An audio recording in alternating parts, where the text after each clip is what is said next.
وأشهد أن محمدا عبده ورسوله سيد الكونين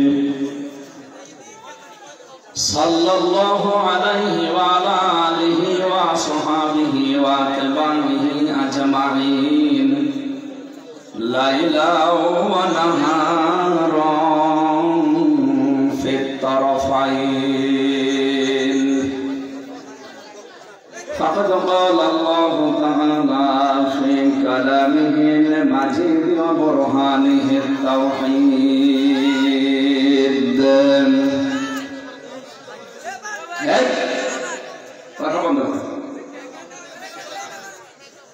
क्या दाঁড়াবেন না বসে পড়েন সব জায়গা পেলে বসে পড়েন আমরা 1 ঘন্টা কোরআনে কারিমের ক্লাস নেব এটা ইবাদত বসেন যেখানে যা আছে বসেন পড়ে দেবেন সব না বেরিয়ে যান তাড়াতাড়ি বেরিয়ে যান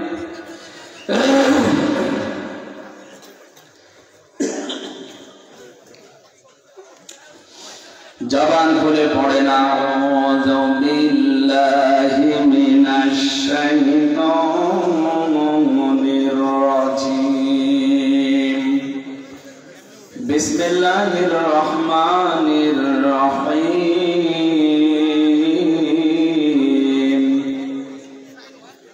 ওয়াল্লাযী বা'আসা ফিল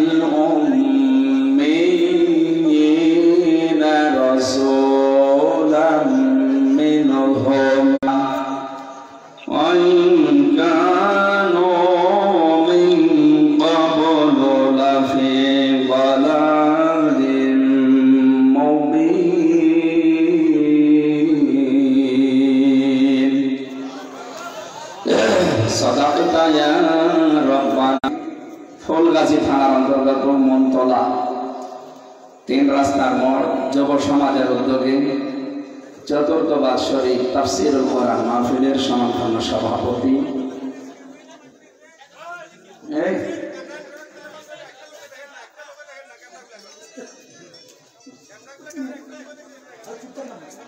সারা জীবন জনগণের খেদমত করেছেন আল্লাহ রাব্বুল আলামিন মানবতার এই সেবাকে যেন কবুল করে প্রধান অতিথি সাবেক অ্যাডিশনাল এসপি বীর মুক্তিযোদ্ধা জনাব মোহাম্মদ ইলিয়াস দামাত বারকাতুহুল আলিয়া উনিও সারাটা জীবন যে মানুষের সেবা করা এই শব্দটা যেহেতু এসেছে আমি বলি আমরা যারা অন্যান্য ধর্মের লোক এই দেশে বাস করে একটু খেয়াল করে আমাদের কাছে এই মানুষগুলো আমানত আপনি একটা মুসলমানের মাথায় বাড়ি দিলে যদি একটা গোনা হয় একটা হিন্দুর মাথায় বাড়ি দিলে ডবল গোনা হয় অন্য মুসলমান শান্তিতে থাকবে নিরাপদে থাকবে এই লোকটা আল্লাহর নবীর দৃষ্টিতে মুসলমান আপনি একজন মুসলমানকে মানলেন এই দেশে আমরা এখন 92 থেকে 93% মুসলমান তাকে মানলে গোনা যদি একটা হয় অন্যায় ভাবে একটা হিন্দুর মাথায় বাড়ি দিলে ডবল গোনা হবে একদিকে আপনি জুলুম করবেন একদিকে আপনি গণনা করবেন 257টা দেশ পাবেন আমার মনে হচ্ছে অতি শীঘ্রই আরো 6টা দেশ বাড়বে 7 সিস্টার ভেঙে যাবে 263টা দেশ হয়ে যাবে ইনশাআল্লাহ কারণ দাদারা যা করছে পৃথিবীর মানুষের দিকে আমরা দেখি তারা মাটির নিচে কেউ গ্যাস পায় তেল পায় কেউ সোনা পায় রূপা পায় আর ওরা শুধু মন আকুল হয়ে গেছে খুশির মতো হয়ে গেছে আপনারা যা আরম্ভ করেছেন বাইতুল বাবরি মসজিদ থেকে শুরু করে যতগুলো মসজিদ ভাঙলেন এই ভুয়া কুলে আল্লাহ কিন্তু ছাড়বে না কারণ আপনি তো আমার শরীরে হাত দেননি আপনি সরাসরি আল্লাহর ঘরে হাত দিয়েছেন এজন্য আমি আশা করবো আপনারা থামবেন কলিজা ভাঙছে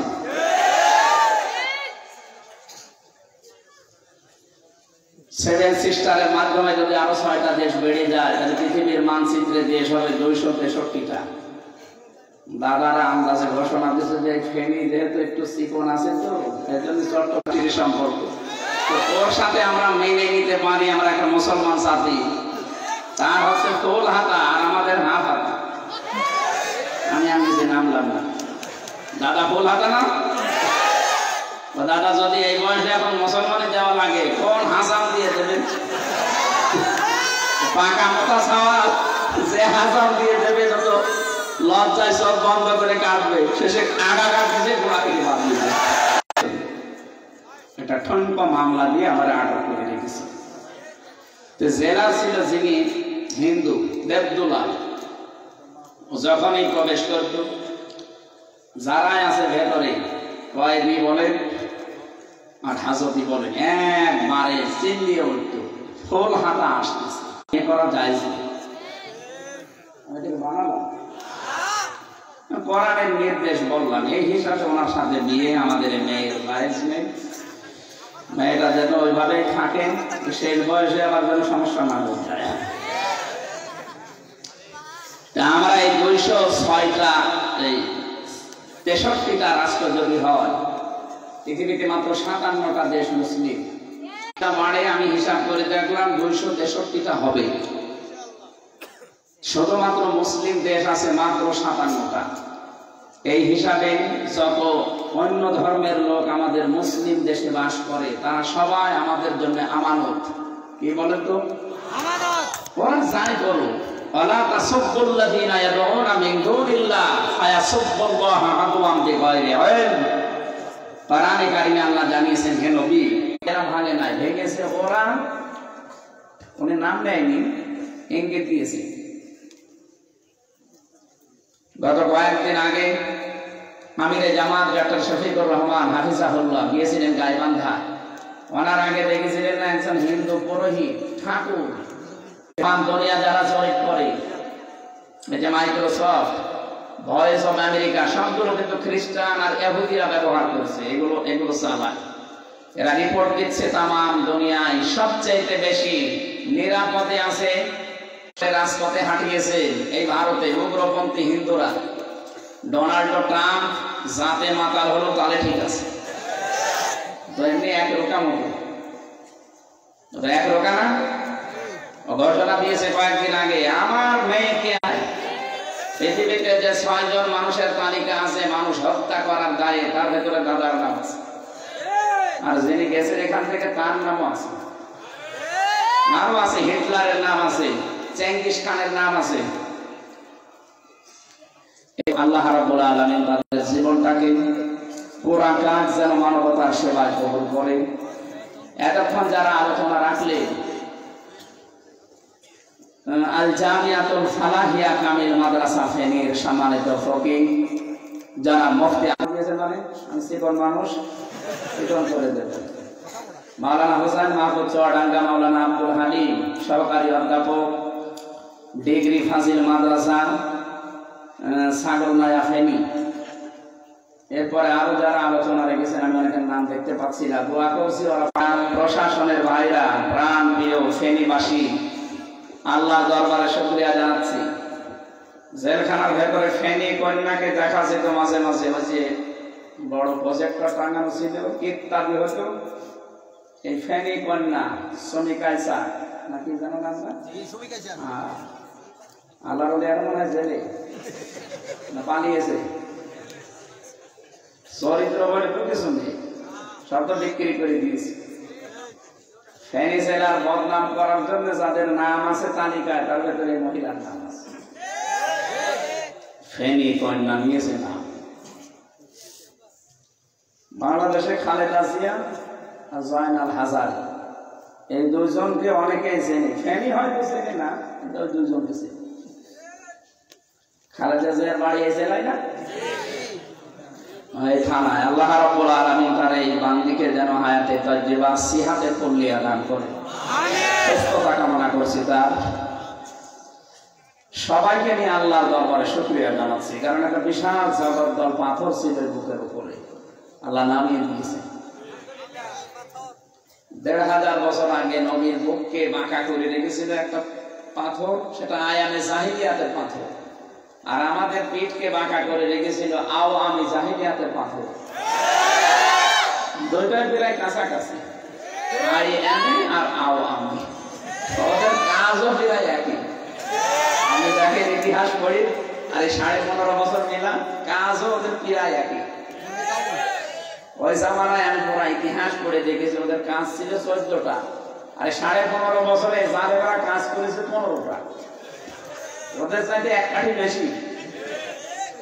আইমে জাহিলিয়াতের পুরা ইতিহাস আমি অনার্সে থাকতে পড়েছিলাম। আমি দেখেছি ওই জামানায় বাড়ি থেকে কেউ বের হয়ে গেলে তার মা, বাবা, বোন, স্ত্রী এই বিশ্বাস নিয়ে থাকতো যে না, যেখানে গেছে অন্তত ফিরে আসবে। এটা আয়ামে আওয়ামে জাহিলিয়াতে যে 15 বছরে যা করেছিল, কেউ বাড়ি থেকে বের হলে মনে করা লাগবে না ও আর করবে না। এই কাজটা এদের বেশি ছিল, তো ওদের চাইতে এক কাঠি বেশি না। আল্লাহ আমাদেরকে বিশাল বিপদ থেকে বাঁচিয়ে দিয়েছে। যে ষড়যন্ত্রের জাল তারা বিছিয়েছিল, যদি ওভাবে ঠিক ছিল এদেশে ইসলাম মানবতা একেবারে ধ্বংস হয়ে যেত। আল্লাহ আমাদেরকে যেন বাঁচিয়েছেন হাতে ধরে, এই জন্য খুশি হয়ে বলছে আলহামদুলিল্লাহ।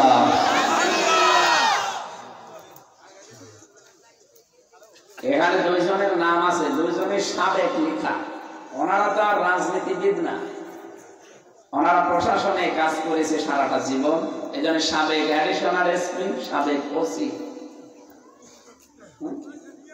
আমাদের এখানে ওসি আছে ফুলগাছি, কি নাম স্যারের? ওয়াহেদ পারভেজ। আল্লাহ যে দায়িত্ব তার মাথার উপরে দিয়েছেন, এই পুরা থানাটার দায়িত্বে আছে, এটা অভিভাবক আমাদের। আল্লাহ যেন তাকে হায়াতের তয়্যিবা সিহাতে কুল্লিয়ান আর পুরাটা আছে কাজ পেয়েছে জনগণের সেবার মাধ্যমে জান্নাত অর্জন করার তৌফিক দেন। এরকম সন্তানকে আল্লাহ যে মায়ের পেটে দিয়েছেন, মা এবং বাবাকে আল্লাহ যেন মাফ করে দেন।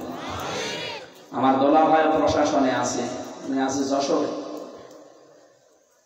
বাংলাদেশের পুলিশদের কাজ আমি দেখেছি।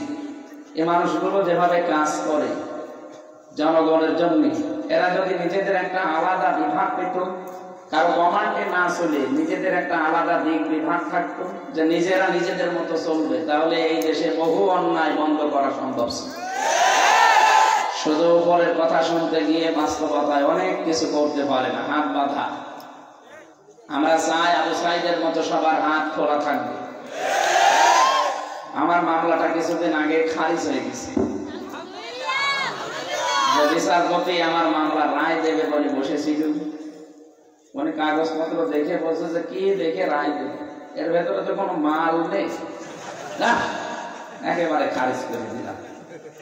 আমি বলতে গেলাম যে মাননীয় আদালত 3 বছর তো এটা আপনার কাছে ছিল, তখন তো বললেন না কিছু, হঠাৎ এখন বলছেন যে যা কিছুই পাচ্ছি না, এর ভেতরে কি কি দেখে বিচার করবে। উনি এইটাই বলতো যে হুজুর আমার হাত বাঁধা ছিল। কি এদেশের 1628টা চেয়ার আছে, কয়টা? এই চেয়ার না, 1628টা চেয়ার আছে, মেন চেয়ার। তার ভেতর ওসি সাহেবের একটা আছে। এই 1628টা চেয়ারের মানুষগুলো যদি হযরত ওমরের মতো হয়ে যায়, এ বাংলাদেশটা জান্নাত হতে মাত্র 16 দিন সময় লাগবে। কিন্তু এই মানুষগুলোকে নিঃস্বার্থ ভাবে কাজ করতে দেওয়া লাগবে, উপরের কোনো হেলো যেন এদের কাছে না আসে। আর আমরা এটা চাই, আমরা বারবার বলছি প্রশাসনকে আলাদা করে দিন। ওদের আলাদা আইজি আছে, আলাদা ডিআইজি আছে, সব আলাদা আলাদা করে দিন।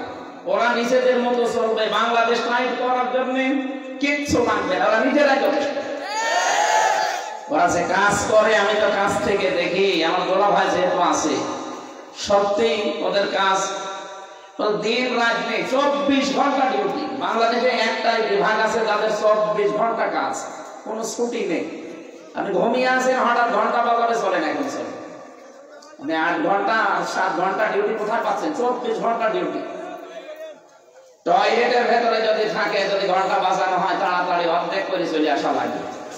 এইরকম কঠিন দায়িত্ব যে মানুষগুলো পালন করছে, তাদের জন্য আমি মন থেকে দোয়া করছি সারা বাংলাদেশের, বিশেষ করে প্রশাসনে যারা আছে, আল্লাহ যেন তাদের এই কাজটাকে মানবতার সেবায় ইবাদত হিসাবে কবুল করে। যারা কাজ করছেন, এই যে ট্রাফিক পুলিশ কাজ করেন, রাতে ডিউটি করেন, মনে করছেন এই দুনিয়ার কাজ না। আপনি মানুষকে পাহারা দেওয়ার জন্য যে রাত জেগে আছেন, আপনার এই চোখ আল্লাহ জাহান্নামে দেবে না। এখান থেকে কুষ্টিয়া পর্যন্ত প্রায় 500 কিলোমিটার, 450 কিলোমিটারে যাওয়া আমার 5-7 জায়গায় অন্তত ওনারা পাহারা দিচ্ছে, যেন কোনো সমস্যা না হয়। এই জায়গাগুলোতে যাবার সময় যে মানুষগুলো রাত জেগে জেগে এই 2টা, 3টা, 4টা পর্যন্ত জেগে আছে, কি আপনি তাকে রাতের বেলা কি 5,000 টাকা দিয়ে এসেছে? মানে তো কত কষ্ট করে দায়িত্ব পালন করছে। এখানে নবীজি 2টা চোখকে জাহান্নামে দেবে না বলে জানিয়েছে। একটা চোখ যারা মানুষকে পাহারা দেওয়ার কাছে লাগায়, 2 নাম্বার যারা রাতের বেলা কান্নাকাটি করে। আমরা এই 2 চোখের ভেতরে 100 গোনা দেন, আর আমরা যারা রাতে কান্নাকাটি করি আমাদের এই চোখ, এই 2টা চোখ যেন জাহান্নামের জন্য আল্লাহ হারাম করে দেন। প্রশাসনের উপরে এখনো পর্যন্ত মানুষ কিছু বেলা হয়ে আছে, রাগ করে আছে, কারণ আমাদের কাজ কারবার কিছুদিন আমরা দেখেছি এগুলো মানুষের আচরণ ছিল না। আমি রিমান্ডে যাদের পেয়েছিলাম 10 দিন, এগুলোকে মানুষ বললে আমার ঘৃণা লাগে। এগুলোর মানুষের আচরণ আমি পাই। একটা বিসিএস ক্যাডার আপনি, আর আপনার মুখে এই গালি মানায়। একটা চোর ডাকাত খুনি আসামি ধরে যদি গালি দিতেন মানাবো, আমাদের মতো আলেমকে আপনি গালি দেন আমার মা বাপ তুলে, আবার বলেন আপনার বউ তুলে নিয়ে আসবো আমরা। আপনি একটা কথা বললেন, কি লেখাপড়া করে আপনি বিসিএস ক্যাডার হয়েছেন? এজন্য কিছু মানুষের আচরণ পুলিশের মতো ছিল না। এই কারণে আর এদের জুলাই আগস্টের ভূমিকা নিয়ে মানুষের ভেতরে এখন যেহেতু একটা খারাপ ধারণা আছে, এটা থাকবে না ইনশাআল্লাহ। সামনে আস্তে আস্তে ওনার যে সেবক, এই সেবকটা যেন সামনে আমরা দেখতে পাই। আমি যে কথা বলেছিলাম, আল্লাহ রাব্বুল আলামিন এত বড় পাথর থেকে আমাদেরকে যে মুক্তি দিলেন, কথা বলার এখন এই যে সুযোগ পেয়েছি, খালাকাল ইনসান আল্লামাহুল বায়ান। আল্লাহ তাআলা বলেন আমি মানুষ বানিয়েছি, আর আমি মানুষকে কথা বলা শিখিয়েছি। বিজ্ঞান এখন প্রমাণ করেছে এই যে কয়েক ইঞ্চি জায়গা এখান থেকে কথা বের হয়, এই কয়েক ইঞ্চি জায়গায় 27টা স্তর আছে। 27টা স্তর পার করে একটা কথা তৈরি হয়। আর কোরআনের ব্যাখ্যা বলছে প্রত্যেক জায়গায় এক একজন করে ফেরেশতা বসে আছে। এর কাছে এ, এর কাছে এ, এর কাছে এ, এভাবে দিতে দিতে 27 নাম্বার জায়গায় যাওয়ার পরে কথাটা বের হয়। একজন ফেরেশতা যদি দায়িত্ব পালন না করে উনি জীবনে কথা বলতে পারবেন না, শুধু গান করবেন। সেজন্য যে আল্লাহ আমাদেরকে এইরকম কথা বলার সুযোগ এখনো দিয়ে দিলেন, যারা কথা বলতে পারি বলেন আলহামদুলিল্লাহ। দরুদ আর সালাম পড়ছি আমাদের নবী, মানবতার মহান শিক্ষক মুহাম্মদুর রাসূলুল্লাহ সাল্লাল্লাহু আলাইহি ওয়াসাল্লামের প্রতি। আমরা তো কোরআনে কারীম থেকে সূরা জুমা 2 নাম্বার আয়াতটা পড়েছি। তাফসীর আকারে কথা বলবো। তাফসীরুল কোরআন মাহফিল লিখেছেন না? আমরা তাফসীর আকারে কথা বলবো ইনশাআল্লাহ। আমার আজকের আলোচনার বিষয় নবীজির কর্মসূচি। এই পৃথিবীতে প্রত্যেকটি নবী কম বেশি কিছু দায়িত্ব নিয়ে এসেছিলেন। প্রতিটি নবীর দায়িত্ব ছিল 2টা। কয়টা? ওয়ালাকাদ বা'আসনা ফি কুল্লি উম্মাতির রাসূলান আন ইবুদুল্লাহা ওয়াজতানিবুত তাগুত। সূরা নাহাল 14 নাম্বার 12 10 নাম্বার পৃষ্ঠা 4 নাম্বার লাইনের 36 নাম্বার আয়াত। এটা তাফসীরে ফি জিলালিল কোরআন থেকে বলছি। সাইয়্যিদ কুতুব রাহমাতুল্লাহ আলাইহি লিখেছেন, আল্লাহ পাক বলেন ওয়ালাকাদ বা'আসনা, অবশ্যই আমি পাঠিয়েছি ফি কুল্লি উম্মাতির রাসূলা, প্রতিটি জাতির জন্য রাসূল পাঠিয়েছি একজন করে। যত নবী আর রাসূল দুনিয়ায় পাঠিয়েছি প্রত্যেকের দায়িত্ব ছিল 2টা। আনি ইবাদুল্লাহ, তারা 1 নাম্বার মানুষকে জানিয়েছে তোমরা আল্লাহর ইবাদত করো। কার?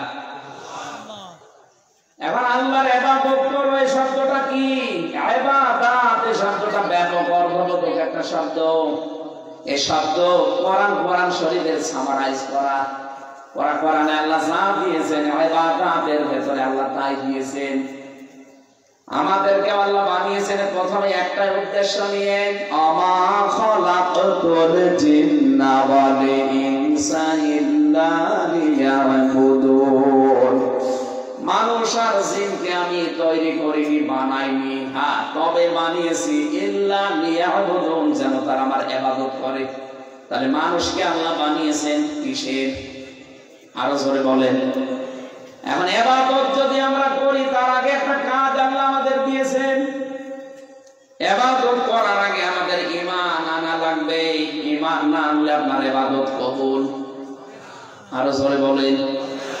এক লেখার পরে যদি 10টা সৈন্য দিতে থাকেন, সংখ্যা বাড়তেই থাকবে, দাম বাড়বে। আপনি এক না লিখে যদি 1000টা সৈন্য দেন, দাম হবে। এই জন্য আমাদের আগে আনা লাগবে ঈমান, এরপরে ইবাদত। কোরআনে কারিমে যেখানে ইবাদতের কথা পাবেন, কোরআন শরীফের সামারাইজ এইটা দেখবেন, ইবাদতের আগে ঈমান আনো। ইন্নাল্লাযীনা আমানু ওয়া আমিলুস সালিহাতি কানাত লাহুম জান্নাতুল ফিরদাউসি নুজুলা। নিশ্চয় যারা ঈমান আনে এরপরে ভালো কাজ করে, আমলে সালেহ। আগে ঈমান না আগে ভালো কাজ? আপনি ভালো কাজ করলে দুনিয়ায় হয়তো এরকম কিছু দিয়ে আল্লাহ আপনাকে পুষিয়ে দেবে, কিন্তু ওটা যদি উভয় জগতে লাভবান হতে চান, মাস দিয়ে আপনাকে আগে ঈমান আনা লাগবে। অফেরিবাসী খুব সূক্ষ্ম কথা, ইবাদতের আগে আপনাকে আগে করা লাগবে ঈমান। ঈমান আনার আগে আর একটা কাজ আছে, কি? আপনি কি শুনতেছেন? আমাদের আল্লাহ বানিয়েছেন ইবাদতের জন্য। ইবাদত করতে হলে আগে লাগবে ঈমান। ঈমান আনার আগে আর একটা কাজ আছে, কি? তওবা ছেড়ে দেওয়া লাগবে। কোরআনে কারীম জানাচ্ছে, ফামাইয়া কাফার বিত-তাগুতি ওয়া ইউমিন বিল্লাহ। কোন মানুষ যদি ঈমান আনতে চায়, তার প্রথম কাজ হবে সে যেন তাগুত ছেড়ে দেয়। এই জন্য যত নবী দুনিয়ায় এসেছে, প্রতিটি নবীর প্রথম কাজ ছিল আলিয়াবুদুল্লাহ, আল্লাহর ইবাদত করতে চাও, অজিতানিবু তাগুত, তাগুত ছেড়ে দাও। আজ বাংলাদেশে বহু মানুষ আমরা না মুসলমান দাবি করছে, যারা ঈমান হয়ে গেছি, কিন্তু তাগুত ছেড়ে না দিয়ে, তাগুত ছেড়ে না দিয়ে যদি ঈমান আনেন, ঈমান আপনি টিকিয়ে রাখতে পারবেন না। কথা বোঝা লাগবে। এদেশে বহু পীর সাহেব আমরা দেখি, বহু আলেম দেখি, বহু খতিব দেখি, বক্তা দেখি, এ মানুষগুলোর নামধারী মুসলমান, ঈমান হয়ে গেছে, কিন্তু তাগুত ছেড়ে না দিয়ে। এই জন্য বাতাস যখন আসে তখন আর টিকে থাকতে পারে না। এটা চট্টগ্রাম বিভাগ, সুন্নি বেশি, আপনারা সুন্নি দাবি করেন। নবী মুহাম্মদ রাসূলুল্লাহ জীবনের যে সুন্নাত গুলো, 13 বছর তিনি মায়ের খেলেন মক্কায়, আর 10 বছর তিনি প্রেসিডেন্ট ছিলেন মদিনায়। আপনি কয় বছর ইসলামের জন্য মায়ের খেয়েছেন সুন্নি দাবি করেন? বলেন। খালি নবীর জন্মদিন পালন করে মিলাদ পড়লে সুন্নি হওয়া যায়? আপনার 63 বছর আপনাকে মানা লাগবে। 63 বছরের ভেতরে গুরুত্বপূর্ণ হচ্ছে আপনার জীবনে 23 বছর। আপনি যদি সেই প্রথম দিন থেকে আরম্ভ করেন, কোনটা মেনেছেন আপনি বলেন তো? আপনি যে সুন্নি দাবি করছেন, আপনি তো আসলে সুন্নি না, আপনি আহলে বেদাত। আবার আপনি নবীজির প্রথম দিন থেকে আরম্ভ করেন, বিশ্ব নবী নিজে প্রথম যেদিন জন্ম নিয়ে দুনিয়ায় আসলেন, হযরতে হালিমা বলেন, আমি এসেছিলাম সেই তায়েফ থেকে, এত কষ্ট করে এসে দেখি আর কেউ নেই। হযরতে আব্দুল মুত্তালিব নবীজির দাদা, তিনি ঘরের সামনে দাঁড়িয়ে জোরে জোরে আওয়াজ করছে। সিরাত ইবনে হিশামে পাবেন, যে ঘরের ভেতরে একটা এতিম বাচ্চা আছে, বেশি টাকা পয়সা দেওয়া যাবে না, যার দয়া হয় সে নিয়ে যেতে পারো। হযরতে হালিমা বলেন, আমি গেলাম, যে দেখি আকাশের চাঁদ আমিনার কোলে আছে, তুলে নিলাম। তুলে নেওয়ার সঙ্গে সঙ্গে দেখি আমার ভেতরে কয়েকটা পরিবর্তন। 1 নম্বর, আমার স্তনে দুধ ছিল না, আল্লাহ 2 স্তনই দুধে পরিপূর্ণ করে দিয়েছে। 2 নম্বরে আমি তাকে ডান স্তন পান করালাম, প্রথমে তিনি খেলেন, দ্বিতীয়টা দিয়েছি স্তনে, সঙ্গে সঙ্গে মুখ বের করে দিলেন। আমি আবার লাগালাম, মুখ বের করে দিলেন, জোর করে আবার মুখ লাগালাম, তিনি বের করে দিলেন। চোখের ইশারা দিয়ে যেন আমাকে জানাতে চায়, মা হালিমা, জোর করেন কেন? ডান স্তন এটা আমার অধিকার ছিল, হক ছিল, আমি পান করেছি। বাম স্তন এটা আমার অধিকার না, এটা আমার দুধ ভাই আব্দুল্লাহর অধিকার। আমি জানি আপনার আর একটা ছেলে আছে, এ দুনিয়াতে তো ভাইয়ের হক নষ্ট করার জন্য আমি আসি না, এসেছি ভাইয়ের হক ফিরিয়ে দেওয়ার জন্য।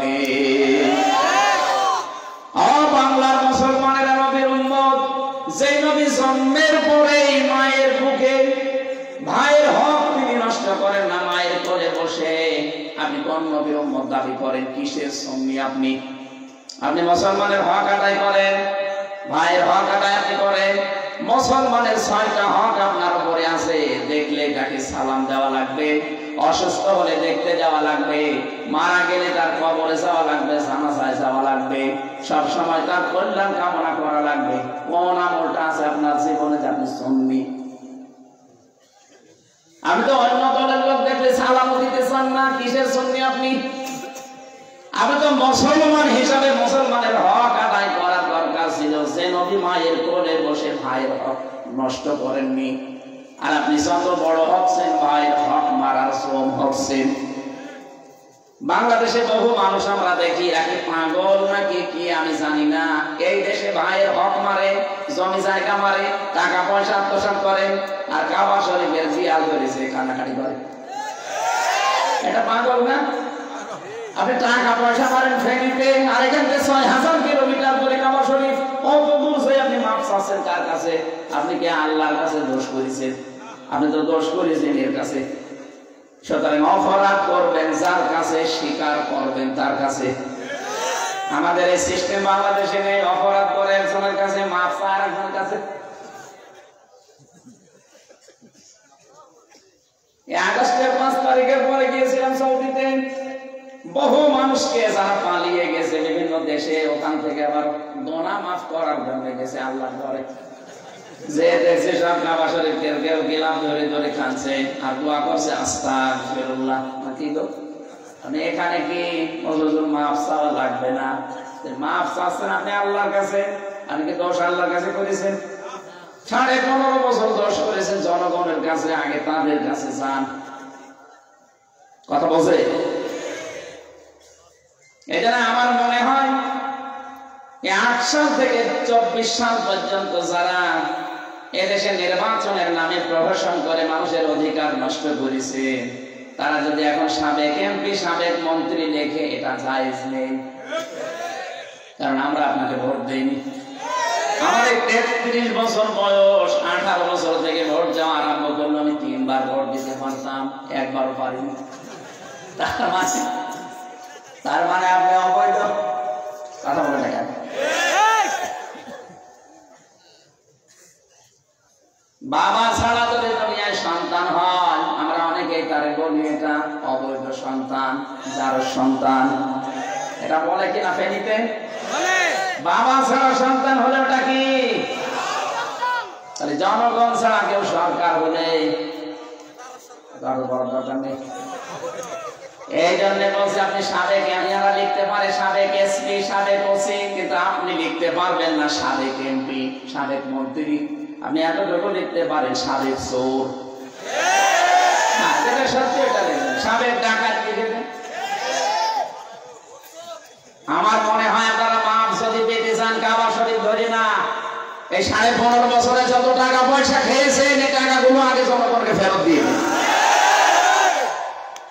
ভোট যে 3 বার হয়নি, এটাকে আমি আন্দাজে বললাম। এক কথা বলে না কেন? 300 কি 154 জন তো একবারই হয়ে গেছে। আর দিনের ভোট রাতে করে ফেলেছে। দিনের ভোট যে রাতে হয়েছে, ওই সময় আমি জেলে ছিলাম। আমার সাথে যে ওসি সাহেব জেলখানা ছিল আপনার এই ফেনীর মহাতে বসে, নাম শোনেননি? শোনা গেছে। উনি মাঝে মাঝে আমার এই কন্ডেম ছেড়ে যেতেন, বছর হুজুর আমি একটা তওবা করেছি, দেখেন তো আমার তওবা কেমন হয়েছে। এই নির্বাচনে আমি বাইরে ছিলাম, এর আগেরটা আমি রাত 12টার পর থেকে আমার যা লোকজন আছে এদেরকে নিয়ে ভোট কাটা আরম্ভ করলাম আল্লাহর নামে। এই দেখেন কোরআন শরীফ আমার সামনে এইভাবে বলছে, আমি আল্লাহর নামে কাজ করলাম। ফজরের আজান পর্যন্ত পুরা কমপ্লিট করে করে বাক্সগুলো পাঠিয়ে দিলাম জায়গা মতো। এবার গোসল করল, ওযু করার পরে পবিত্র হলাম, 2 রাকাত নফল নামাজ পড়লাম, শুকরিয়া। এরপরে আমি বললাম আস্তাগফিরুল্লাহ। আমার এই তওবা কি হয়েছে? কিসের তওবা? আবার ইয়ার কি হয়েছে? কারণ আপনি কি আল্লাহর কাছে দোষ করেছেন? আপনি দোষ করেছেন হামজার কাছে। কি একটা এমপি বানাতে 3.5 থেকে 4 লাখ হামজা লাগে, হামজার বউ লাগে, আর আপনি তাদেরটা সব একাই দিয়ে দিবেন, আর আপনি বলছেন আস্তাগফিরুল্লাহ। মাপ যদি পেতে চান তাহলে এই 3.5 লাখ 4 লাখ হামজা, হামজার বউর কাছে যাবেন, যে বলবেন যে আমি এই কাজ করে ফেলেছি, এখন তোমরা কি করবা করো। ওই ফেকের ওই দুই আসন মিলে যে একজন এমপি, ওই 2 আসনের লোকজন যদি বলে হ্যাঁ মাফ করতে পারি, 2টা করে থাপ্পড় খাওয়া লাগবে, আমি তাই খাই। কথা বলেন না, আপনি যে আস্তাগফিরুল্লাহ পড়েন, দোষ তো আল্লাহর কাছে করেননি, দোষ করেছে মানুষের কাছে। এজন্য অপরাধ কার কাছে? ক্ষমা চাবেন। সবচেয়ে ভয়ঙ্কর বিষয় আপনার জন্য, আপনি তো মাফ চাচ্ছেন আস্তাগফিরুল্লাহ, এমনকি যাদের কাছে মাফ চাওয়া চাইলেন, কিন্তু এমনও মানুষ এই কয়েক বছরে, আপনি তো জেল খাবেন 8 বছর জেল, এর ভেতরে বের হয়ে দেখবেন অনেক মানুষ মরে গেছে, আপনি তাদের কাছে মাফ চাবেন কি করে? একটা জালেমকে টিকিয়ে রাখার জন্য আপনার জীবনটা আপনি নষ্ট করে দিলেন। অনেক আফসোস করতো শেষের দিকে যে না আমি ঠিক করিনি। বলেন তো, এই যে যাদের অধিকার আপনি নষ্ট করে ফেলেছেন, তাদের তো আর দুনিয়ায় পেলেন না, ওরা তো মারা গেছে। কি কথা বলেন না কেন? তাদের আপনি পেলেন, মাফ চাবেন কি করে? এজন্য অন্যায় করেন একজনের কাছে, আর কাবা শরীফে যে আপনি মাফ চান, আর নবীজি নিজে মায়ের কোলে বসে ভাইয়ের হক নষ্ট করেননি। হালিমাকে বুঝিয়েছেন, হে মা, এটা আমার হক ছিল, আমি পান করলাম, এটা আমার জোর করবেন, আমি ভাইয়ের হক নষ্ট করার জন্য দুনিয়ায় আসি না, এসেছে ভাইয়ের হক ফিরিয়ে দেওয়ার জন্য। এই নবীর উম্মত না আমরা? আপনি নবীর জীবনী মানেন, কি মানেন? প্রথম দিনই তো মানেন না। এরপরে নবীর আসল জীবন যেটা নবুয়তের জিন্দেগি 40 থেকে 63, এই 23 বছর। 23 বছরে তিনি 13 বছর মায়ের খেলেন, 10 বছর রাষ্ট্র চালালেন। আপনি কি করেছেন? সঙ্গে যে দাবি করেন, কি করেছেন আপনি? 13 বছরের একটা বছর আপনার জীবনে মায়ের খাওয়ার কোন সুন্নাত আছে? এই যে তাহেরি ভাই সুন্নিয়াতের দাবি করে, পুলিশ বলে কয়দিন আগে তাড়া দিয়েছিল, দৌড় দিয়েছে। আপনি কিসের সুন্নাত মানেন? এগুলো সব ভণ্ডামি, মানুষকে ধোঁকা দিয়ে বোকা বানিয়ে এই সুন্নিয়তের নাম নিয়ে। কিসের সুন্নি ওরা? জীবনে তো কোনো সুন্নত নেই, শুধু মিষ্টি খাওয়া ছাড়া। খাওয়া যেখানে ওরা সেখানে। নবীর সুন্নত গুলো ভলন্টিত হয়। হযরতে তালহা নিজের জীবন দিয়ে বাঁচিয়েছে নবীকে, আর নবীর সুন্নত কত ঘোরাঘুরি যাচ্ছে। একটা সুন্নতের জন্য কোনো কিছু পায় না জীবনে ওদের, শুধু নবীর মিলাদ নিয়ে আসে আর কিয়াম নিয়ে আসে। এগুলো কি একটা ইসলাম? জ্ঞানী মানুষ যারা একটু পড়াশোনা করেন, তো কিসের মিলাদ, কিসের কিয়াম? আপনার তো ভণ্ডাম করতে কে বলে? আসল কাজ নবীর বাস্তবায়ন করা, তার আদর্শকে। মান তামাসসাকা বিসুন্নতি ইনদা ফাসাদি উম্মতি ফালাহু আজরু মিয়াতি শাহীদ। আমার উম্মতের যখন দুরবস্থা চলবে, ওই কঠিন মুহূর্তে যদি একটা মরা আদর্শকে, সুন্নাতকে বাস্তবায়ন করতে পারো, 100 গলা কাটা শহীদের সওয়াব হবে। আমি এই হাদিসটা নিয়ে চিন্তা করেছিলাম, নবীর মরা সুন্নাত কোনটা, নবীর যে মরা আদর্শ, মরা সুন্নাত কোনটা? এই যে টুপি মাথায় দাও, এটা কি মরা নাকি? না, মরা না। এটা কেউ মাথায় দেয়, কেউ দেয় না। এই যে সব বাগায় দিয়েছিস, পাগড়ি মাথায় দে, এগুলো কি মরা? কেউ দেয়, কেউ দেয় না। খাবারের পরে মিষ্টি খাওয়া সুন্নাত, একে মরে গেছিস না? কেউ খায়, কেউ খায় না। নেশা করাও সুন্নাত, এটা মরে যায়নি, কেউ করে, কেউ করে না। আমি দেখলাম একটা সুন্নাত মরে গেছে। কয়টা? কথা বলে দেখা। নবীজি 10 বছর এই কোরআন দিয়ে রাষ্ট্র চালিয়েছিলেন, এ বাংলাদেশটা 1 বছরে চলেনি। এই সুন্নাতটা মরে যায়নি। এই সুন্নাত চিন্তা করার জন্য কাজ করা লাগবে না। এই সুন্নাত নেই, এই কারণেই তো চুরি হয়, এই কারণেই তো ডাকাতি হয়, এই কারণেই চাঁদাবাজি হচ্ছে। এই সুন্নাত যদি থাকতো, চাঁদাবাজির ছোঁয়া কারো বাংলাদেশে থাকতো না। আমিরে জামাত ডক্টর শফিকুর রহমান আল্লাহর বান্দা ঘোষণা দিয়েছেন, যদি এদেশে ইসলাম কায়েম হয়, সর্বপ্রথম ওই দিনে আমরা এদেশ থেকে চাঁদাবাজি ঝাঁকিয়ে বিদায় করব। ইসলামের প্রথম নিষিদ্ধ কাজ মানুষের অধিকার নষ্ট করা। চাঁদাবাজি কত নিকৃষ্ট কাজ আপনি জানেন? বিভিন্ন মানুষের নামে এই দোষ কিন্তু এখন আসতেছে। আপনারা থামবেন, গোয়েন্দারা বসে নেই। আমি আজকে একজনের সাথে কথা বলেছি, তারা বলছে আমরা সব নকদর বনে আসছি, সারা দেশ আমাদের হাতের মুঠায়, আমরা দেখছি কে কি আচরণ করে, কে কি আমল কাজ করে, এগুলো সব পর্যবেক্ষণ করা হচ্ছে।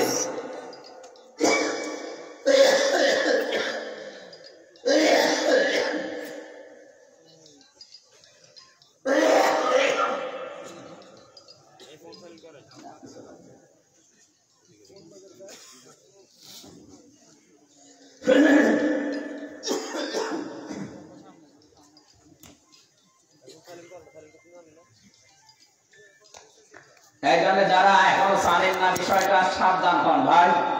অনেকে দেখছে বিভিন্ন জেলা থেকে নাম আসতেছে, আজকেও বরিশাল, নারায়ণগঞ্জ, এদিকে কুড়িগ্রাম, এরপরে কাউরান বাজার, এই চারটা দেখলাম। যারাই করছেন আপনারা থামেন। চাঁদাবাজি করবেন এই জন্য এতগুলো মানুষকে জীবন দিয়ে গেল নাকি? 2732 জন মানুষ মারা গেছে, আপনি টের পাচ্ছেন? 2780 জন মানুষ এখনো হাসপাতালের বেডে কাতরাচ্ছে, কারো হাত নেই, পা নেই, চোখ নেই, অন্ধ শুয়ে গেছে, আর আপনি এখন চাঁদাবাজিতে লেগেছে। সব কিন্তু মনিটরিং হচ্ছে। সামনে চেয়ার যদি না পান, একবারে যদি সাইড দেওয়ালের মাঝে দিয়ে দেয় না, জীবনে একদম মরণ পর্যন্ত থাকা লাগে, কারণ আইন সামনে এরকম কড়াকড়ি হবে। আমরা জানি এই মরা সুন্নাতটা বাংলাদেশে 54 বছর যদি থাকতো, এই দেশ একটা মিনি জান্নাত হয়ে যেত। যেই দেশে এটা নেই, 100 ভাগের 70 ভাগ আছে, ওই দেশটার দিকে তাকান, অনেক শান্তি আছে। আমার ছোট দাদা উনি বলছিল যে আমি ওযু করতে গেছি কাবা শরীফের নিচে, ওই যে ঘরগুলো আছে ওযুখানা, যে দেখে একটা মোবাইল ঘড়ি পড়ে আছে। চিন্তা করলাম নেব না নেব না, মনের ভেতরে ভয় যদি ধরা পড়ে যায় তাহলে দেশে গেলে মানুষ বলবে হাজী সাহেব চোর, কারণ হাত কেটে দেবে। কি করে, কেউ তো নেচ্ছে না। এদিকে দিকে তাকিয়ে দেখলাম কেউ নেই, তুলে দিলাম। সিসি ক্যামেরা তো আছে,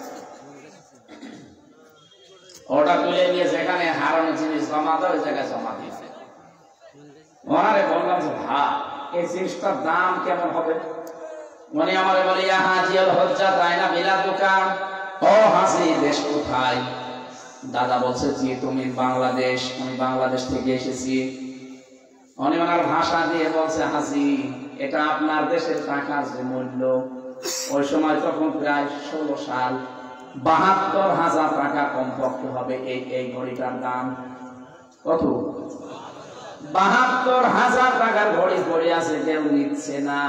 এদেশে থাকবে 72 পয়সা থাকে না। আমার এক দুষ্ট বন্ধু ছিল বিশ্ববিদ্যালয়ে থাকাকালীন, এত দুষ্ট, ও ঢাকায় যাচ্ছে কুষ্টিয়া থেকে, হঠাৎ ওর পেটে ব্যথা, ডাক দিয়ে বলছে ড্রাইভার সাহেব গাড়ি থামান। ড্রাইভার বলছে না এই গাড়ি থামবে না, একেবারে সেই সিরাজগঞ্জ চত্বরে। তোমার যদি বেশি অসুবিধা হয় তো পেছনে বসে বসে আল্লাহ আল্লাহ করো। বলছে পেটে আমার গন্ডগোলে কি আল্লাহ আল্লাহ থামে? পেছনে যে দেখছে তো একটা সিট খালি করি আছে, পলিথিন দেয় বমি করার জন্য, ওইটা নিয়ে 2 সিটের মাঝে বসে ওই কাজ করেছে। চিন্তা করছে যদি রেখে নেমে যায় আমার তো বদনাম হয়ে যাবে, পেছনে জানালা খুলে ফেলে দেবে। আসছিল পেছনে মোটরসাইকেল, মোটরসাইকেল চিন্তা করছে কি গো পড়লো কি, নতুন রুমালে মুড়িয়ে ফেলে দিয়েছে। পকেট থেকে একটা রুমাল বের করে 4 কোনা করে দেখতে ফেলে দিয়েছে। ও বলছে আমি তাকিয়ে দেখলাম, লোকটা এদিকে তাকিয়ে তুলি, ও বাড়ি যেয়ে টের পাবে যে কোন নতুন জিনিস। আমার বলছিল হামজা আমার পায়খানা বেশি নিরাপদে নেই, কিন্তু এই মরা সুন্নাতটা যদি চিন্তা থাকতো, পায়খানা মানে স্বর্ণের টোপলা ফেলে দিলেও কেউ নিত না, কারণ ওটা যখন হয়েছে তো ওর কাছে আমানত। কথা বলেন না কেন? এটাই মরা সুন্নাত ভাই। ওই খাবারের পরে মিষ্টি খাওয়া, ওটা এখন কেউ খায় না, মরে যায়নি। ওই বছরে বছরে খালি মিলাদের নাম নিয়ে, কিয়ামের নাম নিয়ে, ইয়া নবী সালাম আলাইকা, খালি মিষ্টি আর খিচুড়ি, এগুলো মরে যায়নি, মানুষ করছে, মরে গেছে। এটা একটা বছর চলে না, 5 বছরের হাতে তুলে কিন্তু নবীজি 13 বছর কষ্ট স্বীকার করে 10 বছর কোরআন দিয়ে রাষ্ট্র চালিয়েছিলেন। বলেছিলেন খায়রুল কুরুনি কর্মী, আমার যুগ শ্রেষ্ঠ যুগ। আর আমরা যেহেতু 15 বছর অন্তত জুলুম নির্যাতনের শিকার হয়ে গেছি, বাকি 10 বছরের হাতে তুলে দেবে। বাংলাদেশ যদি 10 বছরে মিনি জান্নাত না হয়, আমি এই দেশ থেকে অন্য দেশে চলে যাব। যা আপনার হাতে তুলে দিয়ে দেখেন, 10টা বছরে বাংলাদেশ মিনি জান্নাত বানিয়ে ফেলবে ইনশাআল্লাহ। সে ক্ষমতা কোরআনের নেই, আমাদের বিশ্বাস নেই। ফামান তাবিয়া হুদায়া ফালা খাউফুন আলাইহিম ওয়ালা হুম ইয়াহজানুন। এটা পাঠালাম খেলা করার জন্য না, এটা অনুসরণ করো, এটা দেখে দেখে চলো। আমি আল্লাহ বলছি কোনো ভয় থাকবে না, কোনো চিন্তা থাকবে না। আল্লাহ এই মরা সুন্নাতকে জিন্দা করার কাজ আমাদের দ্বারা করাও, বলেন আমিন। নবীজি যে 4টা দফা নিয়ে এসেছিলেন কর্মসূচি, সূরা জুমআ, কোন সূরা? কোরআন শরীফে এরকম আয়াত 4 জায়গায় আছে। সূরা বাকারার 129 নম্বর আয়াত, সূরা বাকারার 151 নম্বর আয়াত, সূরা আলে ইমরানের 164 নম্বর আয়াত, আর সূরা জুমার 2 নম্বর আয়াত। 4টা আয়াতের মূল কথা একই। আল্লাহ পাক ওই সময়ে যখন সংসারী খদ্দ পৃথিবী বেগাইরি লিওয়াদিন গায়রি সারিউন, আল্লাহ রাব্বুল আলামিন বলেন এমন একটা জায়গা যেখানে গাছপালা পশু পাখি কিছুই জন্মাতো না, কোন ফল ফুল হতো না। এইরকম কঠিন জায়গায় হযরতে ইব্রাহিম, হযরতে ইসমাঈল আর হাজেরা আলাইহিস সালাম, হযরতে ইব্রাহিম দোয়া করেছিলেন ওই সময় 4টা, রব্বানা ওয়া বা'আস ফীহিম রাসূলাম মিনহুম ইয়াতলু আলাইহিম আয়াতিহি ইলা আখির আয়াত। নবী ইব্রাহিম আলাইহিস সালাম আমাদের জাতির পিতা, তিনি দোয়া করেছিলেন মাবুদ এখানে তুমি পাঠাও এমন একজন রাসূলকে, যে রাসূল 4টা কাজ দুনিয়াতে করবে।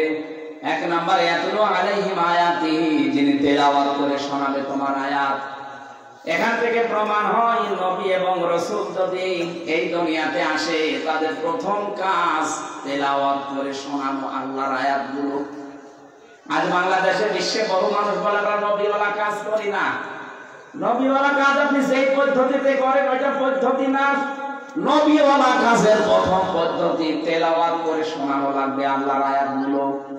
এই বাংলাদেশে যেই দলের লোকেরা এই পদ্ধতিটা অনুসরণ করে, তারাই নবীওয়ালা কাজ করছে। আমি উল্টা পাল্টা দিকে না নিয়ে ভালো করে বসেন, ইয়াতলু আলাইহিম আয়াতিহি, এর তেলাওয়াত জারি করা লাগবে। বাংলাদেশে 96 থেকে 92-93 ভাগ মুসলমান, আজও এখনো ঘরে ঘরে কোরআনের তেলাওয়াত জারি নেই। আছে? ওঠে সকাল 8টা 9টা 10টায়, তেলাওয়াত করবে কখন? অথচ 50 বছর আগের দিকে তাকান, এই দেশের প্রতি ঘরে ঘরে তখন মুসলমানের তেলাওয়াত হতো। আল্লাহ রাব্বুল আলামিন বলেন কোরআন তেলাওয়াত হলে ওই জায়গায় 2টা জিনিস আমি নাযিল করি। 1 নাম্বার আমার রহমত, 2 নাম্বারে ওখান থেকে আমার অভাব দূর করে দেই। সুবহানাল্লাহ বলতে পারবেন না? এখানে আমরা সেই 92 ভাগ মুসলমানের দেশে চাচ্ছি ডক্টর মোহাম্মদ ইউনূস, যিনি দায়িত্বে আছেন একজন মুসলমান নাকি, উনি যেন অন্তত আমাদের ভাষাটা বুঝতে পেরে 1 থেকে মাস্টার্স পর্যন্ত কোরআনে কারীমের শুদ্ধ তেলাওয়াত জারি করে দেয়। এদেশে আমাদের টাকা পয়সা দিয়ে সবগুলো চলছে, যেহেতু আমরা চাই মুসলমানের টাকা পয়সার সঠিক ব্যবহার হোক। মুসলমানের টাকা যদি কোরআনের শিক্ষায়, কোরআনের প্রচারে, কোরআনের প্রসারে, কোরআনের কায়েমে ব্যয় না হয়, তে টাকা দিয়ে আপনি কি করবেন? আমরা চাই আল্লাহর এই কোরআনের তেলাওয়াত এই দেশে জারি হোক। যে যেখানে আছেন ওখান থেকে এটা আগে শিখাবেন। দরকার 3 বছর এমন একটা মাদ্রাসায় ছেলেকে মেয়েকে পড়ান যেখানে শুদ্ধ করে কোরআন পড়ানো হয়। এরপরে আপনার যা ভালো লাগে আপনি ছেলেকে মেয়েকে বানান। আপনার ছেলে ডিসি হবে, এসপি হবে, ওসি হবে, পিয়ন হবে, বৈজ্ঞানিক হবে, ডাক্তার হবে, ইঞ্জিনিয়ার হবে, কোনো অসুবিধা নেই। 3টা বছর ওকে এটা শিখিয়ে দেন। আমি গ্যারান্টি দিচ্ছি জীবনে আপনার সন্তান লাল পানি খাবে না, 2 নম্বরে কোনোদিনও দুর্নীতি করবে না। আপনাকে বৃদ্ধাশ্রমে যাওয়া লাগবে না শেষ বয়সে, এটা একটু ভালো করে শেখান। 3টা বছর মাত্র, এরপরে যেখানে দেবেন দেন। আমি এই চোখে দেখেছি বিশ্ববিদ্যালয়ে ক্লাস চলছে, ছাত্র জুতা দিয়ে পিটাচ্ছে শিক্ষককে। এ চোখে আমি এইটাও দেখেছি, শিক্ষক অজু করছে, ছাত্র পায়ে পানি ঢেলে দিচ্ছে। আরে দুইটাই তো ছাত্র। এটাকে বলে 4-5 দিন মাদ্রাসায় গেছে, আলিফ বা তাসাও শেষ করে নাই, এটা মানুষের মতো মানুষ হয়ে উঠছে। ওস্তাদ কি শিক্ষক কি মর্যাদা অন্তকে বুঝে ফেলেছে বন্ধুদের দেখে। আর ওইটা মাস্টার্সে পড়ার পরও জানোয়ার অলরেডি হয়ে গেছে। আহ্বান জানাবো, আপনার টাকা পয়সা আপনাকে আল্লাহ যা দিয়েছে, 3টা বছর আপনার সন্তানের পেছনে এইটা ব্যয় করবেন, এটা আপনি শিখান। 3 বছর শেখানোর পরে ওর ভেতরে যেটা আসবে, সারা দিন যদি কেউ যা খাবার খান, বলুয়া কোপ্তা, সকালবেলা যদি মোলা দিয়ে কেউ খাবার খায়, সন্ধ্যাবেলা ঢেকর মোলা উঠবে। 3 বছর এটা যদি থাকে ওর ভেতরে, সারা জীবন যাই শিক্ষা দেবেন, কর্মজীবনে যেরকম আপনি অবশ্যই সঠিক পাবেন, দুর্নীতি করবে না। ঝিনাইদহ জেলার এক টিওনার বাড়িতে আমি দাওয়াত খেতে গিয়েছিলাম। উনি আমার খাবার দিল, খাবার শেষ করার পরে নাস্তা চা দিয়েছে, চা দিয়েছে হাতে করে, পিরিজ দিবে, সে পিরিজ নেই। আমি তো হেসে ফেলেছি, জ্ঞানী মানুষ তো বুঝে ফেলেছে। আমার দিকে তাকিয়ে বসে, হুজুর আপনি হাসেন কেন? আমি বুঝি চা দিয়েছি হাতে করে, পিরিজ দেয়নি, এজন্য আপনি মনে করছেন একটা টিওনার বাড়ি আসলাম, পিরিজ নেই। সকালবেলা আমার বাচ্চাটা খেলা করতে যে পিরিজটা ভেঙে গেছে, আমি খালি অর্ডার দিলে পিরিজ তো 50টা চলে আসে এখন। এমনকি গতকাল বুধবার ছিল, ওই বুধবারে আমার অফিসে একটা সই করলে আমি 5 লাখ টাকা পেতাম, আমি করিনি। আমি 2টা বিষয় সেই ছোটকালে আমার মা বাবা আমাকে জানিয়েছে, কোরআনে কারিমের মাধ্যমে অবৈধ টাকা ইনকাম যদি 10,000 করি, বাড়িতে নিয়ে আসার পরে 20,000 টাকার ক্ষতি হবে। আমি যা বেতন পাই হালাল দিয়ে আমি চলছি, আমার স্ত্রী, আমার মন মতো, আমার সন্তানগুলো আমার বাধ্যগত, যতটুকুতে আছি অনেক শান্তিতে আছি। ওই টাকাটা হয়তো কালকে নিয়ে আসলে এরকম 30-500টা কিনতে পারতাম, কিন্তু কেন নেব? ওইগুলো নিয়ে আসলেই তো আমার অশান্তি আমার আল্লাহ নিজে তৈরি করে দিত। কোরআনে কারিমটা ভেতরে থাকার কারণে এই পর্যায়ে যাওয়ার পরেও লোকটা দুর্নীতি করে নাই। আমি এই জন্য বলছিলাম 1628টা চেয়ারের মানুষগুলো যদি এই মানুষ হয়ে যায়, আল্লাহর কসম দেশটা অবশ্যই দাঁড়িয়ে যাবে। খলিফাতুল মুসলিমিন হযরত ওমর, তাদের কি প্রয়োজন ছিল না? ছিল। প্রয়োজন থাকার পরও কোরআন তাদেরকে বাধা দিয়েছে, ওয়ালা তালবিসুল হাক্কা বিল বাতিলি ওয়া তাকতুমুল হাক্কা ওয়া আনতুম তা'লামুন। তোমরা সত্যকে মিথ্যার সাথে, হক আর বাতিলকে একসাথে করে ফেলে না, অথচ তোমরা বিষয়গুলো জানো। হযরত ওমরের জামানায় বলছে, খলিফাতুল মুসলিমিন হযরত ওমর, হযরত আবু বকর, তারা দেশ চালিয়েছিল। এই মানুষগুলোর পরিবারের অভাব ছিল। সন্তান এসে বলছে, মা গো আমি পায়েস খাবো। হযরত আবু বকর বলে, সন্তান পায়েস রান্না করার মতো সেরকম কিছু নেই, তবে শোনো, বাবাকে বলো যে আগামী মাসের বেতনটা যেন নিয়ে আসে। হযরত আবু বকর গেলেন বাইতুল মালে, যিনি খাজানসির দায়িত্বে আছেন, বললেন আগামী মাসের বেতন আমারে দিয়ে দিন, আমার বাড়ি খুব দরকার। বাইতুল মালে যিনি দায়িত্বে আছেন অর্থমন্ত্রী, উনিও এরকম শক্ত ডাক দিয়ে বলে, খলিফা আগামী মাসের বেতন নেবেন, আগামী মাস পর্যন্ত জনগণ আপনাকে রাখবে, এটা লিখে দেন। আগামী মাস পর্যন্ত আপনি বেঁচে থাকবেন, এটা লিখে দেন। আপনার হায়াতের কোনো গ্যারান্টি আছে? আপনি কোন কারণে আগামী মাসের বেতন চান? হবে না। আমার মনে হয় বাংলাদেশের অর্থমন্ত্রী যদি প্রধানমন্ত্রী এই কথা বলতো, কালকে মন্ত্রী তো শেষ হয়ে যেত।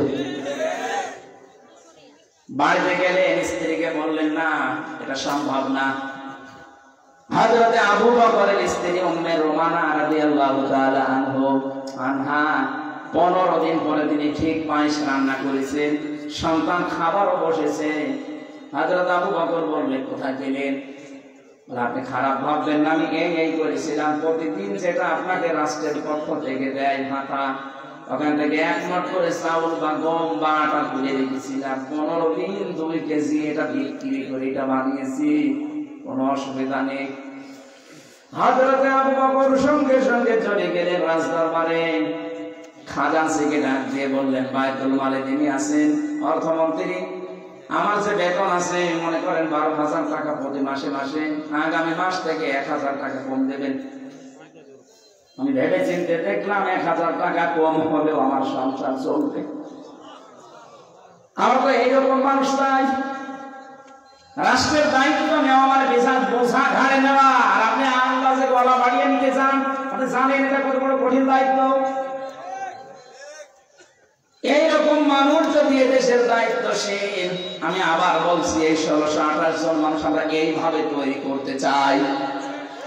আর এটা তৈরি করার জন্য এইটা লাগবে, এইটা ছাড়া জীবনও আপনি ভালো মানুষ বানাতে পারবেন না। শুধু এটা তেলাওয়াত করাই না, আল্লাহ রাব্বুল আলামিন বলেন ওয়ায়ুআল্লিমুহুমুল কিতাব। শুধু তেলাওয়াতে কালামুল্লাহ দিয়ে হবে না, এর মাঝে পাশাপাশি তেলাওয়াত চালু হয়ে গেলে এটা তালিমে কালামুল্লাহ লাগবে, এটা শিক্ষা লাগবে। কথা বলে না কেন? এই শিক্ষা ব্যবস্থা যতদিন বাংলাদেশে জারি করতে আমরা না পারবো, সোনার মানুষ তৈরি করা ততদিন সম্ভব না। মানুষ সৎ হতে পারে, কিন্তু যোগ্যতা সম্পন্ন হওয়ার জন্য কোরআনের শিক্ষা ব্যবস্থা লাগবে। এমন কোন দিক আর বিভাগ নেই যেখানে কোরআনে কারিমের কথা নেই। সানুরিহিম আয়াতিনা ফিল আফাকি ওয়া ফি আনফুসিহিম, আল্লাহ বলেন অতি শীঘ্রই আমি দিক দিগন্তে এবং মানুষের এই বডির ভেতরে এমন কিছু দেখাবো যাতে সত্য প্রমাণ হয় যে আমি আল্লাহর বিধান সত্য। এই আয়াতটা চিন্তা ভাবনা করে আমি কয়েকদিন আগে একটা জিনিস পেয়েছি, এটা আমরা খাবার খাই, খাবারের নির্যাস গুলো দিয়ে তৈরি হয় পিত্তরস। এই কথা বুঝতেছেন? খাবার খাওয়ার পরে পেটে যতক্ষণ খাবার থাকবেন ওই পিত্তরস ফোঁটা ফোঁটা পড়বে, খাজাম তাড়াতাড়ি হজম হবে। আল্লাহ রাব্বুল আলামিন দেখাতে চেয়েছেন আমাদের এই পেটের ভেতরে খাবার থাকবে না, আপনার রসও পড়বে না, অটোমেটিক বন্ধ হয়ে যাবে। আমাদের শরীরের ভেতরে আমার আল্লাহ এটা দিয়েছেন এই কারণে। কোরআনে কারিমে এমন কোন দিক আর বিভাগ নেই, চিকিৎসা বিভাগ বলেন, শিক্ষা বিভাগ বলেন, স্বাস্থ্য বিভাগ বলেন, বিচার ব্যবস্থা বলেন, প্রশাসন বলেন, সব জায়গায় আল্লাহ নিয়ম নীতিটা শুধু কোড করে দিয়েছেন। তিবিয়ানাল লিকুল্লি শাই, প্রত্যেকটির খোলাখুলি বর্ণনা আছে। মা ফাররাতনা ফিল কিতাব, এমন কোন বিষয় দুনিয়ায় নেই যা আল্লাহ কোরআনে নাযিল করেনি। এজন্য এইটা শিক্ষা ব্যবস্থা 1 থেকে মাস্টার্স পর্যন্ত কড়াকড়ি ভাবে চালু করে দেন, দেশের চেহারা পাল্টিয়ে যাবে ইনশাআল্লাহ। আর যাকিহিম, এটা দিয়ে পবিত্র করা লাগবে। মানুষের মন মাইন্ড সেটআপ করার জন্য কিন্তু এইটার বাস্তব রূপ দেওয়া লাগবে ভেতরে। খলিফাতুল মুসলিমিন হযরত ওমর রাদিয়াল্লাহু তাআলা আনহুর জামানায় একটা ঘটনা পড়েছিলাম। উনি রাতের বেলা দেখে বেড়াতেন কে কি করছে। হঠাৎ দেখলেন এক বাড়ির ভেতর থেকে আওয়াজ আসে, বুড়িমা তার মেয়েকে বলছে দুধের ভেতরে পানি দাও। মেয়ে বলছে মা, হযরত ওমরের নিষেধ, দুধে পানি দেওয়া যাবে না। বারবার মাকে বুঝিয়েছে, মানে নাই। হযরত ওমর কথাগুলো শুনলেন, বাড়ি চলে গেলেন। সকালবেলা ছেলেকে বলছে, সন্তান, আমি নিজেই যদি বয়স থাকতো বিয়ে করে ফেলতাম, একটা মেয়ে দেখেছি, তোমাকে বিয়ে দিতে চাই, রাজি আছো? ছেলে বলছে, আব্বা আপনি যা ভালো মনে করেন করেন। নিয়ে আসলেন পেয়ালা দিয়ে মেয়েকে আর মেয়ের মাকে। ডাক দিয়ে বলবেন, বুড়ি পানি দিতে বলছি যে বারবার দুধের ভেতরে কোন কারণে? হযরত ওমরের কথা শুনে আকস্মিক ভাবে চিন্তায় পড়ে গেছে। কি বলেন আপনি? কোথায় শুনলেন এই কথা? কে বলেছে? বলে আমি নিজে জানি, রাতের বেলা আমি নিজে পরীক্ষিত। তোমাদের বাড়ির উপরে আমি দরজায় ক্রস চিহ্ন দিয়ে এসেছিলাম। মেয়েটা বারবার তোমাকে আল্লাহর ভয় আমার ভয় দেখিয়েছে, তুমি মানতে চাওনি। বলেছে ওমর কোথায় এখন? মেয়েটা তোমারে বারবার ওয়াজ করেছে, ওমর নেই, ওমরের আল্লাহ এখানে আছে। এই ভয়টা ভেতরে থাকার কারণে তোমার মতো গোয়ালিনীর মেয়েকে আমি এই দেশের বাদশা হয়ে আমার ছেলেকে বিয়ে দিতে চাই। এদেশের অবস্থা পরিবর্তনের জন্য কোরআনে কারিম দিয়ে ভেতরে পরিষ্কার করা লাগবে, পবিত্র করা লাগবে।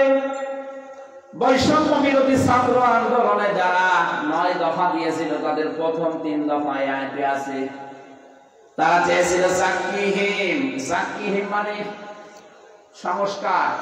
তারা সংস্কার চাইনি, তারা বলেছিল আমরা সংস্কার চাই এই দেশে। এজন্য আমরা চাচ্ছি এই দেশে এখন যেহেতু সংস্কার আরম্ভ হয়েছে, সংবিধান সংস্কার হচ্ছে নাকি, আমরা চাই এদেশের 93-93% মুসলমান।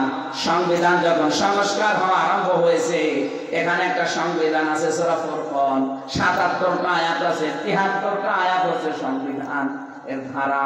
এই 73টা আয়াত দিয়ে বাংলার সংবিধান তৈরি করেনি দেশ। আমি আল্লাহর কসম করে বলছি কিচ্ছু থাকবে না, সব পরিবর্তন হয়ে যাবে। সংস্কার যখন আরম্ভ হয়েছে, আমরা চাই 1628টা চেয়ারে যারা ছিল তারা যেন একজন না থাকে, সবগুলো ওখান থেকে বের করেন। বৈষম্যের শিকার হয়ে এতদিন যারা হয়েছিল বাইরে ছিল তাদেরকে নিয়ে জায়গাগুলোতে বসা। সংস্কার আরম্ভ হয়েছে, আমরা চাচ্ছি কোরআনে কারীম দিয়ে সব জায়গায় সংস্কার চলুক। বলে হিকমা, হিকমা মানে কি? এটা প্র্যাকটিক্যাল। এটা ডাক্তার যারা পড়ে, শুধু বই পড়ে ডাক্তার হওয়া যায় না, পেছনে পেছনে থাকা লাগে, প্র্যাকটিক্যাল দেখা লাগে। কথা বলেন না কেন?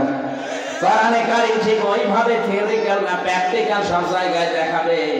ব্যক্তি জীবন থেকে আন্তর্জাতিক জীবন পর্যন্ত পুরাটা যখন দেখাবে, আপনি দেখবেন এই দেশটা এমনিতে আমার আল্লাহ দাঁড় করিয়ে দিয়েছে। আমরা ওইটা চাচ্ছি। রাসূলের এই 4টা কর্মসূচি সামনে রেখে এগিয়ে যেতে আল্লাহ আমাদের তৌফিক দিও, আল্লাহুম্মা আমিন। লা ইলাহা ইল্লা আনতা সুবহানাক ইন্নী কুনতু মিনাজ জালিমিন। আল্লাহুম্মা ইগফিরলি ওয়ারহামনি ওয়াহদিনি ওয়াফিনি ওয়ারযুকনি ইয়া রাব্বাল আলামিন। সারাটা জীবন অপরাধ করে জীবনটা নষ্ট করে ফেলেছি। হাত ওঠায় কথা বলবো ভয় করে, লজ্জা করে। রব্বুল আলামিন, কোরআনে কারীম গভীর রজনী পর্যন্ত চাতক পাখির মতো শুনেছি। যতটুকু শুনলাম নবীজির জীবনের এই 4 দফা কর্মসূচি আমাদেরও পালন করার তৌফিক দাও। দয়া করে যদি বিশাল আয়োজনে খুশি হয়ে সাওয়াব দিয়ে থাকো, কোটি কোটি করে বাড়িয়ে দাও। কিয়ামতের দিন সুপারিশ করে জান্নাতে নিয়ে যাবে, নবীর রওজায় পৌঁছিয়ে দাও। কত মানুষ এলাকায় মাটির নিচে আছে, আল্লাহ মাটির নিচের মানুষগুলোকে জান্নাত দিয়ে দাও। মাহফিলের সম্মানিত সভাপতি সাবেক ওসি সাহেব নূর মোহাম্মদকে কবুল করো। আমাদের প্রধান অতিথি সাবেক অ্যাডিশনাল এসপি, আল্লাহ তাআলা তোমার এই গোলামকে মেহেরবানি করে মঞ্জুর করে নাও। বাংলার কৃতি সন্তান বীর মুক্তিযোদ্ধা জনাব ইলিয়াস আজকের এই কোরআনের মাহফিলের প্রধান অতিথি। আল্লাহ তার মা বাবাকে আগে মাফ করে দাও, তার জীবনটা তুমি কোরআনের জন্য কবুল করো আল্লাহ। আমাদের থানার অভিভাবক, আমাদের সম্মানিত ওসি স্যার এসেছে, আল্লাহ তাআলা তার জীবনটাকে মঞ্জুর করো। প্রশাসনে যে ভাইগুলো আজকে এসেছে, বাংলার প্রশাসনের উপরে তোমার রহমত নাযিল করো আল্লাহ। যে যে জায়গায় যে দায়িত্ব পালন করে আল্লাহ ইবাদত হিসাবে কবুল করে নাও। সম্মানিত মা বোনদেরকে তুমি খাদিজার মতো, আয়েশার মতো বানিয়ে দাও। এই মাহফিল বাস্তবায়নে যারা শ্রম দিল, যত সদস্য আছে, এদেরকে যে মা পেটে নিয়েছে মায়ের পেট খাদিজার মতো বানিয়ে দাও। রাসূলের 4 দফা কর্মসূচি আমাদের জীবনে পঙ্খানো মেনে চলার সুযোগ করে দাও। বাংলার 56,000 বর্গ মাইল কোরআনে কারীম দিয়ে চলছে, এটা দেখে মরার সুযোগ দাও আল্লাহ। বারাকাল্লাহু লানা ওয়া লাকুম ফিল কোরআনিল আযীম। কখন কার মরণ চলে আসে জানি না, মরণ আসলেই যেন বলতে পারি লা ইলাহা ইল্লাল্লাহু মুহাম্মাদুর রাসূলুল্লাহ। আমার জেলখানায় লিখিত একটা বই আছে আমার কাছে, যে সৃষ্টি জগতের সূচনা, এটা নিয়ে যান, ওই রাস্তায় আছে, গাড়িতে আছে, ওখান থেকে পারলে নিয়ে যান। আমি বিদায় দিচ্ছি।